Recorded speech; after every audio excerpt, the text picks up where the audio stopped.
আসসালামু আলাইকুম। বিসমিল্লাহির রহমানির রহিম। আচ্ছা, আজকে আমার ভিডিও যদি আমি পিসিতে করতে পারছি না, জাস্ট আপনাদের একটা জিনিস আপডেট দেওয়ার জন্যে আসলে দিচ্ছি। এটা হচ্ছে আমাদের যে ক্যান্ডেলটা এখন পর্যন্ত আমরা দেখতে পাচ্ছি এখানে, এই ক্যান্ডেলটা একটা ডোজি টাইপ ক্যান্ডেল, হ্যাঁ? তো এই ধরনের ক্যান্ডেলগুলো আমাদেরকে কখন সাধারণত দেয়? যখন মার্কেট ইনডিসিসিভ হয়, হ্যাঁ? তো এই ইনডিসিসিভ মার্কেটটা যখন হবে, আমি অলরেডি পোস্ট করেছি, তারপর জিনিসটা বোঝানোর জন্য জাস্ট দিচ্ছি। এখানে আমাদের একটা ব্রেক আছে, এই যে লাস্ট ব্রেকটা, এই ব্রেকটা আপনি দেখতে পাচ্ছেন, এটা আমাদের একটা ব্রেক। তো এখন প্রাইস এটাকে আমরা একটা ইন্টারনাল ব্রেক হিসাবে ধরবো। প্রাইস যতক্ষণ পর্যন্ত এটার মধ্যে আসছে না, ততক্ষণ পর্যন্ত অনেক বড় মুভমেন্টের আশা আমি এখন পর্যন্ত করছি না। এটা একটা গেল পার্ট। কখন সেটা হবে সেটা নিয়ে আমি এখন বলবো। এটা হচ্ছে আমাদের এখানে এই যে বক্সটা দেখতে পাচ্ছেন, এখানে একটা উইকনেস আছে।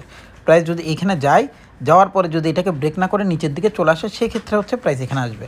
আর যদি এখান থেকে উঠে যায়, যেভাবে এখানে উঠছিল একবার, তো প্রাইস যদি এখান থেকে সরাসরি উঠে ভাঙার পরে এই অংশটাই আবার আমাদের কী হয়ে যাবে, সাপোর্ট হয়ে যাবে। তবে পসিবিলিটিস এখন পর্যন্ত কোনোভাবেই ছেড়ে দেওয়া যাচ্ছে না যে প্রাইস একেবারে সরাসরি উঠে যাবে, এরকম কোনো ইস্যুস নাই। ঠিক আছে, আমি দুটাকেই ধরে আগাচ্ছি। তো আমরা আগামীকালকে কী হবে সেটা নিয়ে যদি একটু আলাপ আলোচনা করি, তাহলে আমরা 15 মিনিটের চার্টে চলে যাব। 15 মিনিটের চার্টে যাওয়ার পরে আমি আপনাদেরকে জিনিসটা দেখাতে পারবো যে আসলে পরিস্থিতিটা কোথায়। তো গতকালকে পর্যন্ত আমাদের এই যে এখানে দেখেন, আমি জিনিসটা একটু এঁকে দেখাই। আমাদের এখানে একটা প্রাইস আছে, যে প্রাইসটা বারবার কী করছে, রেসিস্ট্যান্স হিসেবে মার্কেটে কাজ করছে। এটা না, আমাদের মূল রেসিস্ট্যান্স হচ্ছে এইটা। যদি আমরা লাইন চার্ট নিয়ে আসি, হ্যাঁ, লাইন চার্টটা যদি আমরা আনতে যাই, এখানে যাব, এখানে গিয়ে আমরা লাইন চার্ট আনবো, তাহলে আমরা দেখতে পারবো যেটা সবগুলো এরিয়ার সাথে মিটিগেট করছে সেটাই হচ্ছে আমাদের মেজর প্রাইস। এটা যদি আমরা এখানে আনি, তাহলে আমরা দেখতে পাবো প্রাইস হচ্ছে কোনটা, মূলত এইটা, যেটাকে প্রিভিয়াসলি প্রাইস কী করছে, ড্রপ করাইছে। হ্যাঁ, তো এইখানে আমাদের একটা জিনিসের দিকে একটু তাকায়, প্রাইস এখানে আসলো, এসে আপ করলো, দেন লো করলো, দেন হাই করছে।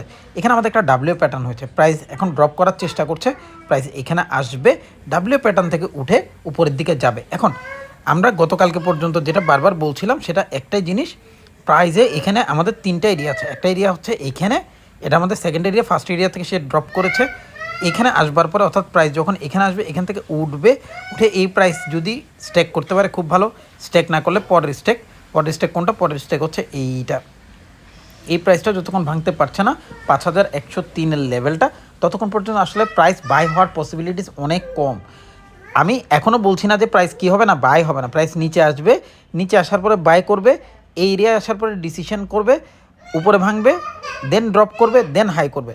তার মানে কালকে যে গ্রিন ক্যান্ডেল হবে সেটা অনেক বেশি না হলেও কম হবে এক, আর যদি রেড ক্যান্ডেল হয় সেটা মোটামুটি 10 থেকে 12 বা 15-এর মধ্যেই হবে। মার্কেট এটা একটা ডিসিসিভ লেভেলে নিয়ে যাবে যে সে কি আসলে বাই করতেছে, না সে ড্রপ করে সেল করতেছে। তো আমাদের মেজর এরিয়া কি হয়ে গেল, আমাদের মেজর এরিয়া হয়ে যাচ্ছে এই অংশ, যে অংশটা যতক্ষণ সে ভাঙছে না, ততক্ষণ আসলে আমরা কোনো ডিসিসিভ লেভেলে যেতে পারছি না যে প্রাইস বাই করবে না। সেল তো আসেই, মার্কেট অলরেডি সেলের দিকে।